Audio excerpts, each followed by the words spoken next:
काय ऐकता ना मंगळवेडेकरांनो? माझं नाव गणेश बजरंग हजारे. मी एक एसटी ड्रायव्हर आहे. मी बाजारातून फोन आल्यानंतर मग घरी चाललो होतो. 4 तारीख होती माझी आणि चाललो होतो. गटर दत्त मेडिकल विषयी ट्रॅफिक जाम असते भरपूर. गाडी पण हळू होती माझी. अचानक गटर एकदम मोठी ती गाडी ती घसरली.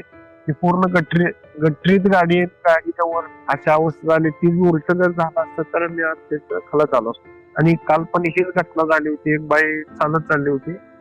अचानक तिचा पाय घसरला. गच्चीत ती पूर्ण बाई सुद्धा आडवी झाली. मी हाईटला जास्त असल्यामुळे माझ्या गुडघ्यापर्यंत मी आत गुडघे पूर्ण गटरीपर्यंत गेले आणि मी एवढं झालं पुन्हा चक्कर आली, धडकलो, टाके पडले.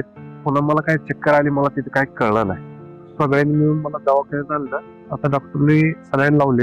टाके घेतो म्हणले, ती सलाईन संपवल्या, टाके घेत. गटरीची अवस्था नाही. कोणती बाकी राजकारण ह्याच्या कारण बघते ह्याच्याकडे कोण बघत नव्हते. समाजकारणाला कोण लक्ष देत नाही. मला किती मिळते, तुला किती मिळते, ह्याच चालू आहे.